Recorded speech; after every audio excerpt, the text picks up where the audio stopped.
नमस्कार दोस्तों। आज बुलावायो के ऐतिहासिक क्वींस स्पोर्ट्स क्लब के मैदान पर आईसीसी अंडर 19 विश्व कप 2026 का सबसे बड़ा और रोंगटे खड़े कर देने वाला महामुकाबला भारत और पाकिस्तान के बीच शुरू हुआ, जहां पूरा स्टेडियम इन युवा सितारों के बीच होने वाली जंग का गवाह बनने के लिए दर्शकों से खचाखच भरा हुआ था। टॉस की प्रक्रिया के दौरान पाकिस्तान के कप्तान फरहान यूसुफ ने बाजी मारी और पिच की शुरुआती नमी का फायदा उठाने के लिए पहले गेंदबाजी करने का साहसी निर्णय लिया ताकि वे भारतीय बल्लेबाजी क्रम को दबाव में ला सकें।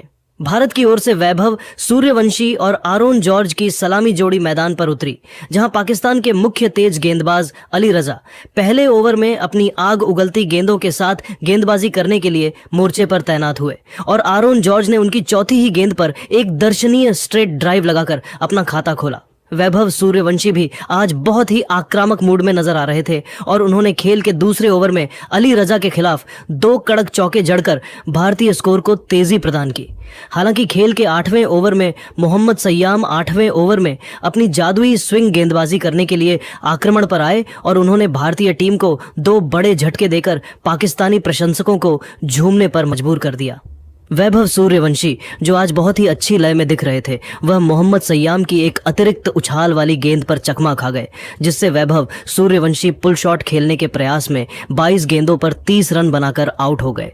उनकी इस पारी में 5 चौके और 1 छक्का शामिल है। इसी ओवर की अंतिम गेंद पर कप्तान आयुष म्हात्रे भी बिना खाता खोले पवेलियन लौट गए, जिससे आयुष म्हात्रे रक्षात्मक शॉट खेलने के प्रयास में 2 गेंदों पर 0 रन बनाकर आउट हो गए। भारत की मुश्किलें यहीं खत्म नहीं हुई, क्योंकि अब्दुल सुभान 9वें ओवर में अपनी पहली ही गेंद लेकर गेंदबाजी करने के लिए मोर्चे पर आए और उन्होंने आरोन जॉर्ज को क्लीन बोल्ड कर दिया, जिससे आरोन जॉर्ज रक्षात्मक शॉट खेलने के प्रयास में 25 गेंदों पर 16 रन बनाकर आउट हो गए। उनकी इस पारी में 1 चौका शामिल है। बुलावायो के क्वींस स्पोर्ट्स क्लब की पिच पर जब भारतीय टीम ने महज 43 रनों के मामूली स्कोर पर अपने शीर्ष क्रम के 3 महत्वपूर्ण विकेट खो दिए थे, तब पूरा भारतीय खेमा गहरे दबाव में नजर आ रहा था। ऐसी नाजुक स्थिति में वेदांत त्रिवेदी और विहान मल्होत्रा ने भारतीय पारी को संभालने का अत्यंत कठिन और चुनौतीपूर्ण जिम्मा अपने मजबूत कंधों पर लिया और बहुत ही सूझबूझ के साथ स्कोर को धीरे धीरे 100 रनों के सम्मानजनक आंकड़े के पार पहुंचाया। वेदांत त्रिवेदी आज क्रीज पर बहुत ही शानदार और तकनीक रूप से सक्षम बल्लेबाजी कर रहे थे और उन्होंने खेल के 12वें ओवर में पाकिस्तानी तेज गेंदबाज मोहम्मद सय्याम 12वें ओवर में अपनी गेंदबाजी का स्पेल जारी रखने आए तो उनके खिलाफ एक फ्री हिट पर प्रलयकारी छक्का जड़कर अपने इरादे साफ कर दिए थे। इन दोनों युवा बल्लेबाजों के बीच 50 रनों की एक बहुत ही महत्वपूर्ण और बहुप्रतीक्षित साझेदारी पूरी हुई, जिसने भारतीय पारी को एक ठोस आधार प्रदान किया। हालांकि पाकिस्तान ने खेल के 24वें ओवर में एक बार फिर पासा पलटा, जब स्पिनर अहमद हुसैन 24वें ओवर में अपनी जादुई फिरकी गेंदबाजी करने के लिए मोर्चे पर तैनात हुए और उन्होंने विहान मल्होत्रा को अपनी ही एक घूमती हुई गेंद पर कैच आउट करके इस साझेदारी को तोड़ दिया। विहान मल्होत्रा बैकफुट पर जाकर एक पंच शॉट खेलने के प्रयास में 43 गेंदों पर 21 रन बनाकर आउट हो गए। उनकी इस जुझारू पारी में एक शानदार चौका शामिल है। विहान के पवेलियन लौटने के बाद विकेटकीपर बल्लेबाज अभिज्ञान कुंडू मैदान पर आए और उन्होंने वेदांत के साथ मिलकर संघर्ष के सिलसिले को जारी रखा, जहां पाकिस्तानी गेंदबाज लगातार दबाव बना रहे थे। खेल के 29वें ओवर में पाकिस्तान के प्रमुख स्पिनर मोमिन कमर 29वें ओवर में अपनी कलात्मक गेंदबाजी करने के लिए मोर्चे पर तैनात हुए और वेदांत त्रिवेदी ने उनकी एक फ्लाइटेड गेंद पर एक्स्ट्रा कवर की दिशा में एक कड़क चौका जड़कर अपना धैर्य और तकनीकी कौशल दिखाया। भारत की पारी अब धीरे धीरे एक बड़े स्कोर की ओर अग्रसर हो रही थी, लेकिन भारतीय टीम को 5वां झटका तब लगा जब अली हसन बलोच 33वें ओवर में अपनी फिरकी गेंदबाजी के साथ मोर्चे पर तैनात हुए और उन्होंने अभिज्ञान कुंडू को अपनी फिरकी के जाल में फंसा लिया। अभिज्ञान कुंडू कदमों का इस्तेमाल करके एक बड़ा हवाई शॉट खेलने के प्रयास में 27 गेंदों पर 16 रन बनाकर आउट हो गए। उनकी इस पारी में एक चौका शामिल है। अभिज्ञान के आउट होने के बावजूद वेदांत त्रिवेदी एक छोर पर चट्टान की तरह अडिग होकर डटे हुए थे और उन्होंने खेल के 41वें ओवर तक अपनी एकाग्रता भंग नहीं होने दी और एक जुझारू अर्धशतक पूरा कर लिया था। वेदांत आज भारतीय पारी के सबसे मजबूत स्तंभ साबित हो रहे थे, लेकिन मोमिन कमर 41वें ओवर में दोबारा अपनी जादुई गेंदबाजी करने के लिए मोर्चे पर आए और उन्होंने एक चतुराई भरी गेंद से वेदांत की इस मैराथन पारी का अंत कर दिया। वेदांत त्रिवेदी एक और बड़ा हवाई शॉट खेलने के प्रयास में गेंद की टर्न को भांप नहीं सके और 98 गेंदों पर 68 रनों की एक अत्यंत मूल्यवान पारी खेलकर आउट हो गए। उनकी इस पारी में 2 चौके और एक गगनचुंबी छक्का शामिल है। वेदांत के आउट होने से भारतीय खेमे को एक बड़ा झटका लगा क्योंकि वह पूरी तरह से सेट हो चुके थे। वेदांत के पवेलियन लौटने के बाद आर.एस. अम्बरीश ने मोर्चा संभाला और उन्होंने पुछल्ले बल्लेबाजों के साथ मिलकर कुछ बहुत ही अच्छे और महत्वपूर्ण शॉट्स लगाए ताकि भारत एक सम्मानजनक स्कोर तक पहुंच सके। खेल के 44वें ओवर में पाकिस्तान के सबसे घातक तेज गेंदबाज अली रजा 44वें ओवर में अपनी तेज रफ्तार गेंदबाजी के साथ दोबारा मोर्चे पर तैनात हुए और उन्होंने अम्बरीश की एकाग्रता को भंग कर दिया। आर.एस. अम्बरीश एक धीमी गेंद पर लेट ग्लाइड खेलने के प्रयास में गेंद की रफ्तार से चकमा खा गए और 38 गेंदों पर 29 रनों की एक उपयोगी पारी खेलकर आउट हो गए। उनकी इस पारी में 2 शानदार चौके शामिल हैं। अम्बरीश के आउट होने के बाद भारत की सारी उम्मीदें अब कनिष्क चौहान और निचले क्रम के बल्लेबाजों पर टिकी थीं, जो अंतिम ओवरों में तेजी से रन बटोरने की काबिलियत रखते थे। भारतीय पारी के अंतिम ओवरों में कनिष्क चौहान और खिलन पटेल ने पाकिस्तानी गेंदबाजों पर जबरदस्त जवाबी हमला शुरू किया। जहां खेल के 47वें ओवर में मोहम्मद सय्याम 47वें ओवर में गेंदबाजी करने के लिए दोबारा तैनात हुए। कनिष्क चौहान ने उनके इस ओवर में 3 लगातार चौके जड़कर भारतीय स्कोर को 230 रनों के पार पहुंचा दिया और फिर खेल के 49वें ओवर में उन्होंने एक गगनचुंबी छक्का भी जड़ा। खेल के 50वें ओवर में अब्दुल सुभान 50वें ओवर में अपनी अंतिम स्पेल की गेंदबाजी करने के लिए मोर्चे पर आए और उन्होंने अंतिम ओवर में 2 विकेट झटके, जिससे खिलन पटेल पुल शॉट खेलने के प्रयास में 15 गेंदों पर 21 रन बनाकर आउट हो गए। उनकी इस पारी में 2 चौके और एक छक्का शामिल है। इसी ओवर की तीसरी गेंद पर कनिष्क चौहान भी बाउंड्री पर लपके गए, जिससे कनिष्क चौहान हवाई शॉट खेलने के प्रयास में 29 गेंदों पर 35 रन बनाकर आउट हो गए। उनकी इस पारी में 4 चौके और एक छक्का शामिल है। भारतीय टीम की पारी की अंतिम गेंद पर दीपेश देवेंद्रन रन आउट हो गए, जिससे पूरी भारतीय टीम 49.5 ओवरों में 252 रनों पर सिमट गई। हेनिल पटेल 1 रन पर नाबाद क्रीज से लौटे और उनके साथ कोई अन्य बल्लेबाज नहीं बचा था, जिससे भारत ने पाकिस्तान के सामने सेमीफाइनल में जगह बनाने के लिए 253 रनों का एक बहुत ही सम्मानजनक और चुनौतीपूर्ण लक्ष्य रख दिया था।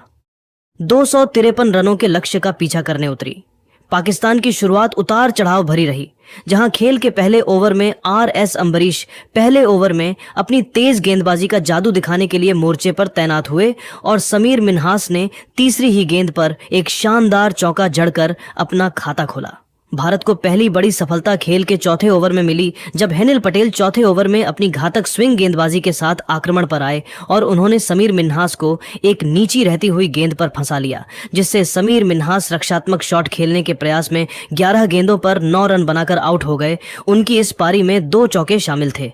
इसके बाद हमजा जहूर और उस्मान खान ने मोर्चा संभाला और भारतीय गेंदबाजों पर जवाबी हमला शुरू किया, जहां हमजा जहूर आज बहुत ही आक्रामक मूड में नजर आ रहे थे और उन्होंने खेल के 5वें ओवर में आर.एस. अम्बरीश की गेंदों पर 2 कड़क चौके जड़े। पाकिस्तान का स्कोर तेजी से आगे बढ़ रहा था और खेल के 9वें ओवर में दीपेश देवेंद्रन 9वें ओवर में अपनी तेज गेंदबाजी लेकर मोर्चे पर आए, जहां उस्मान खान का एक कठिन कैच छूटा और उन्होंने इसका फायदा उठाते हुए अगली ही गेंद पर एक दर्शनीय चौका जड़ दिया। खेल के 10वें ओवर में हेनिल पटेल 10वें ओवर में दोबारा गेंदबाजी करने के लिए आए और हमजा जहूर ने उनके खिलाफ एक आक्रामक पुल शॉट खेलकर बाउंड्री बटोरी, जिससे पाकिस्तान ने पावर प्ले में मजबूत पकड़ बना ली। हालांकि भारत ने खेल के 17वें ओवर में जबरदस्त वापसी की, जब स्पिनर कनिष्क चौहान 17वें ओवर में अपनी फिरकी लेकर गेंदबाजी करने के लिए मोर्चे पर तैनात हुए। कनिष्क ने हमजा जहूर को अपनी एक टर्न होती गेंद पर झांसा दिया, जिससे हमजा जहूर स्वीप शॉट खेलने के प्रयास में 49 गेंदों पर 42 रन बनाकर आउट हो गए। उनकी इस पारी में 8 शानदार चौके शामिल थे। हमजा के आउट होने के बाद कप्तान फरहान यूसुफ क्रीज पर आए और उन्होंने उस्मान खान के साथ मिलकर पारी को संभाला, जहां खेल के 21वें ओवर में दीपेश देवेंद्रन 21वें ओवर में दोबारा गेंदबाजी करने के लिए आए। फरहान यूसुफ ने इस ओवर में 2 लगातार चौके जड़कर अपने इरादे साफ कर दिए थे। खेल के 24वें ओवर में खिलन पटेल 24वें ओवर में अपनी फिरकी लेकर गेंदबाजी करने के लिए मोर्चे पर तैनात हुए, लेकिन फरहान यूसुफ ने उनके खिलाफ एक कड़क पुल शॉट खेलकर चौका बटोरा और पाकिस्तान के 100 रन पूरे किए। उस्मान खान ने अपनी सूझबूझ भरी बल्लेबाजी जारी रखी और 29वें ओवर में 1 रन लेकर अपना शानदार अर्धशतक पूरा किया, जहां वह 50 रन पर नाबाद थे। भारत को मैच में निर्णायक मोड़ तब मिला जब खेल के 30वें ओवर में आर.एस. अम्बरीश 30वें ओवर में दोबारा गेंदबाजी करने के लिए मोर्चे पर आए और उन्होंने पाकिस्तानी कप्तान को अपनी जाल में फंसा लिया, जिससे फरहान यूसुफ बड़ा हवाई शॉट खेलने के प्रयास में 39 गेंदों पर 38 रन बनाकर आउट हो गए। उनकी इस पारी में 3 चौके और 2 छक्के शामिल थे। इसके तुरंत बाद खेल के 32वें ओवर में कप्तान आयुष म्हात्रे 32वें ओवर में पहली बार अपनी जादुई फिरकी लेकर गेंदबाजी करने के लिए मोर्चे पर आए और उन्होंने अपनी पहली ही गेंद पर अहमद हुसैन को फंसा लिया, जिससे अहमद हुसैन रक्षात्मक शॉट खेलने के प्रयास में 6 गेंदों पर 2 रन बनाकर आउट हो गए।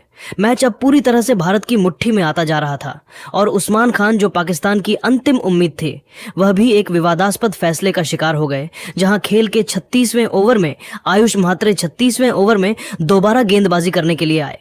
उस्मान खान एलबीडब्ल्यू होने के कारण 92 गेंदों पर 66 रन बनाकर आउट हो गए। उनकी इस जुझारू पारी में 7 कड़क चौके शामिल थे। इसके बाद पाकिस्तानी बल्लेबाजी ताश के पत्तों की तरह बिखर गई, जहां खेल के 37वें ओवर में विहान मल्होत्रा 37वें ओवर में अपनी फिरकी लेकर गेंदबाजी करने के लिए मोर्चे पर तैनात हुए और उन्होंने अली हसन बलोच को आउट कर दिया, जिससे अली हसन बलोच स्वीप शॉट खेलने के प्रयास में 20 गेंदों पर 3 रन बनाकर आउट हो गए। अंतिम ओवरों में खिलन पटेल और आयुष म्हात्रे ने मिलकर पाकिस्तानी पुछल्ले बल्लेबाजों को टिकने का कोई मौका नहीं दिया, जहां खेल के 41वें ओवर में खिलन पटेल 41वें ओवर में दोबारा गेंदबाजी करने के लिए मोर्चे पर आए और उन्होंने अब्दुल सुभान को आउट किया, जिससे अब्दुल सुभान बड़ा शॉट खेलने के प्रयास में 12 गेंदों पर 7 रन बनाकर आउट हो गए। इसके बाद मोमिन कमर भी खाता खोले बिना पवेलियन लौट गए, जिससे मोमिन कमर शॉट खेलने के प्रयास में 3 गेंदों पर 0 रन बनाकर आउट हो गए। खेल के 45वें ओवर में खिलन पटेल 45वें ओवर में अपनी गेंदबाजी का अंतिम स्पेल डालने के लिए आए और उन्होंने मोहम्मद सय्याम को आउट किया, जिससे मोहम्मद सय्याम स्वीप शॉट खेलने के प्रयास में 11 गेंदों पर 3 रन बनाकर आउट हो गए। मैच का अंत खेल के 47वें ओवर में हुआ, जब खिलन पटेल 47वें ओवर में दोबारा गेंदबाजी करने के लिए मोर्चे पर आए और उन्होंने हुजैफा अहसन को क्लीन बोल्ड कर दिया, जिससे हुजैफा अहसन रक्षात्मक शॉट खेलने के प्रयास में 30 गेंदों पर 14 रन बनाकर आउट हो गए। पाकिस्तान की पूरी टीम 46.2 ओवरों में 10 विकेट के नुकसान पर 164 रनों पर सिमट गई और भारत ने इस महामुकाबले को 58 रनों के विशाल अंतर से जीतकर सेमीफाइनल में अपनी जगह पक्की कर ली। अली रजा 5 गेंदों पर 0 रन पर नाबाद लौटे और उनके साथ कोई अन्य बल्लेबाज क्रीज पर नहीं बचा था, जिससे क्वींस स्पोर्ट्स क्लब में भारतीय टीम की जीत का जश्न शुरू हो गया, जहां खिलन पटेल और आयुष म्हात्रे अपनी जादुई गेंदबाजी के कारण मैच के नायक साबित हुए। तो दोस्तों, भारत की इस शानदार जीत पर आपकी क्या राय है, हमें कमेंट बॉक्स में जरूर बताएं। और अगर आपको लगता है कि भारत की युवा टीम अंडर 19 वर्ल्ड कप जीत पाएगी, जय हिंद जय भारत।